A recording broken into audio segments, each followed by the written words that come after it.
is Chicago's Morning Answer on AM 560, The Answer.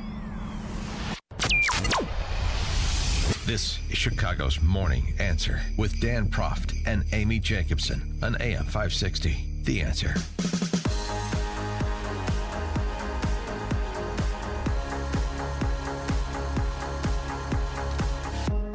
Top of the morning, Dan and Amy. A lot of theater of the absurd occurring in D.C. A lot of different shows on the Hill at the same time. You've got the Jan 6th offering yesterday.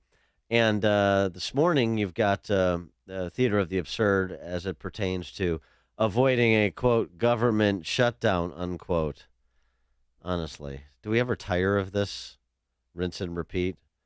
Government shutdown. Oh, you mean the temporary furlough of the non-essential employees, right? 15% of the federal workforce that will invariably get back pay for having not worked.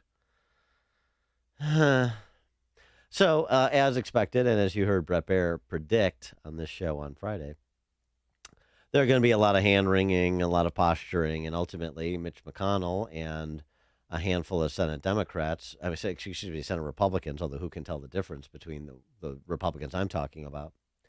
They'll fold. Some of them are lame duckers. Some of them are big spenders. We wish they were lame duckers. And they'll move the Democrats' $1.7 trillion omnibus spending bill. And that's exactly what's happening. What will this mean for our all-of-government approach to combating inflation? Right. More on this. Pleased to be joined by the Capitalist Pig. He's Jonathan Hoenig, founding member of the Capitalist Pig Hedge Fund and Fox News contributor, also author of a new textbook of Americanism, The Politics of Ayn Rand. Jonathan, thanks for joining us. Appreciate it. Dan, great to be with you. Where is this all hands-on-deck effort to eliminate inflation? I'm waiting for it. I think the whole country is waiting for it. You just sit around and wait for Jay Powell to make pronouncements. Well, I don't know. I mean, they've been doing it. The Fed has raised rates this year by the largest amount since the 1980s, one of the largest amounts in history. And what have we got for it, Dan and Amy? Inflation has ticked down from 8% to about 7%. It's still outpacing wages. It's still having a crippling effect on the American economy. And it's still keeping the productivity, the opportunity, the wealth creation that's possible in this country stifled. So I wish I could be more of an optimist a few days before Christmas, but we haven't tackled this inflation problem. Started in D.C., that's where it has to be fixed. Well, gas prices are going down, so things are on the right path. But that hasn't trickled down to the grocery stores. Well, yes, some prices have fallen, but keep in mind, inflation isn't simply higher prices. It's that artificial expansion of the money supply caused by deficit spending, and whether it's, student loan forgiveness or all the other types of spending that is still going on in Washington, we simply haven't turned the corner yet, Amy. And what worries me is that once inflation starts, once it gets above 5%, historically, it takes about a decade, 10 years to get back down under 2%. It's exactly what we saw in the 70s. It ebbed and flowed, but it was there for the entire decade, crushing the American consumer and the American producer as well. Well, the fiscal policy matters too. I think we used to believe that, and so, I mean, on the one hand, this is the focus of the efforts of all these fiscal conservatives.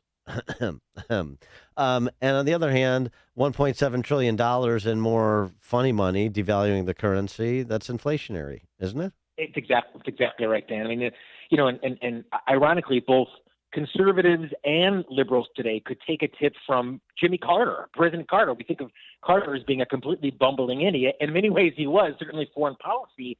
But, in the late 70s, he held the line on spending. He deregulated vast parts of the economy, airline travel, trucking, the craft beer industry. Jimmy Carter essentially started. So, we need those types of structural changes to get the American entrepreneur back on track. I mean, Dan, you have so many Dan and Amy, so many small business people I know in your audience. They're the ones who are hit hardest by this. They're the ones who are just trying to make payroll for one extra employee, one employee. Those are the ones on which the American economy is built, and those are the ones that are most impacted the so-called rich, they're always going to find a loophole. They're always going to find a way to weasel out or whatever taxes Washington lays on them. It's that everyday entrepreneur that's hurting now more than anyone else, and that's a real tragedy in America. And we just keep. I mean, it seems to me we were talking about this a little bit last hour. We keep drop shipping this funny money from the Fed to the state and locals, partly under the guise of COVID still. And you just see these politicians at the state and local level standing up all kinds of universal basic income programs, pilot programs, just all more cash giveaways, cash and prizes all the time.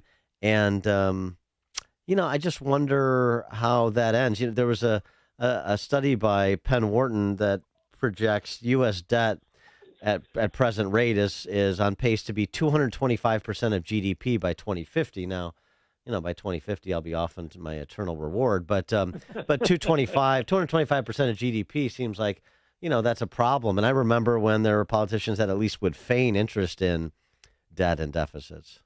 Yeah, I mean, where does it end? And you don't even need to have a GDP or kind of a fancy economic number.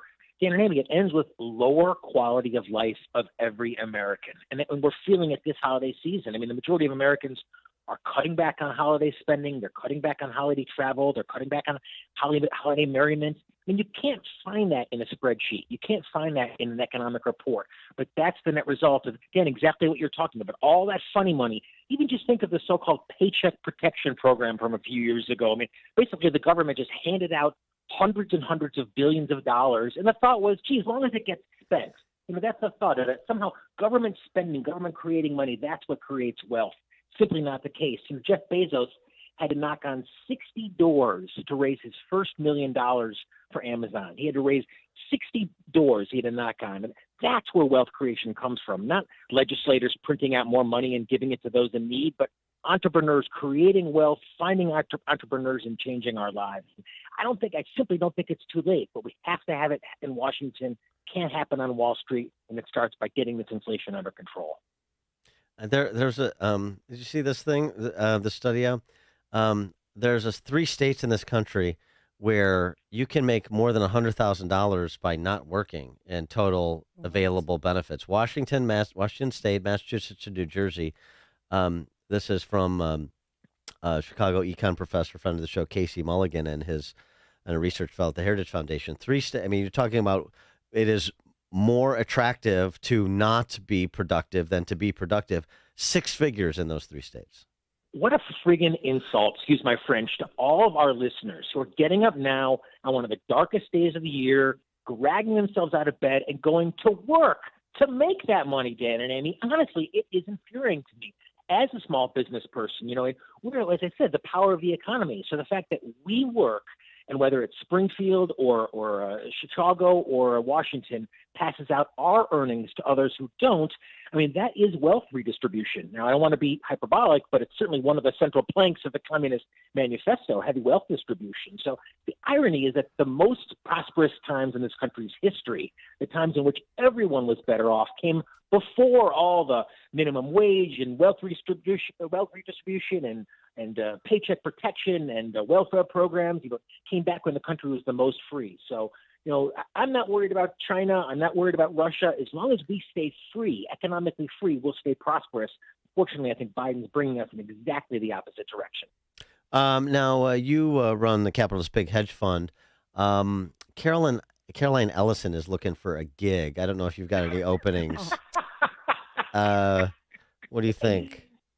Well, look, it was fraud. It's straight up fraud. This was bank embezzlement, if you would. I mean, crypto sounds very out there and new and technologically advanced, but people deposited their money with FTX, and then they took that money and went and made their own investments, bought their own real estate. So straight up fraud. It does, though, highlight, Dan, kind of and to Amy, the kind of the state of the American economy. People have lost tremendous amounts of money this year in 2022. In fact, this year has seen the financial markets take the biggest hit since the global financial crisis back in 2009. So there's been tremendous amounts of money lost. A lot of it was created exactly as you said. I mean, it wasn't too long ago, you remember, the government literally sent people checks and said, put it in the stock market, put it in Bitcoin. A lot of that money went into what they say is malinvestments, in my opinion, Bitcoin among them. So you're seeing the kind of a net result of that. A lot of massive losses some stocks down 40, 50, 60%, and of course, Bitcoin down by even more of that. And what I'm telling my clients now over at capitalispig.com is the old Wall Street adage, when in doubt, stay out.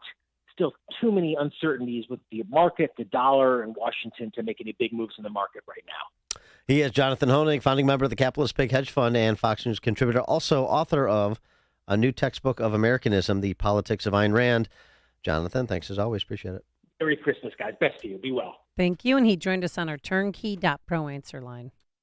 This is Chicago's Morning Answer Hallelujah! Holy on AM 560. Where's the Tylenol? The Answer.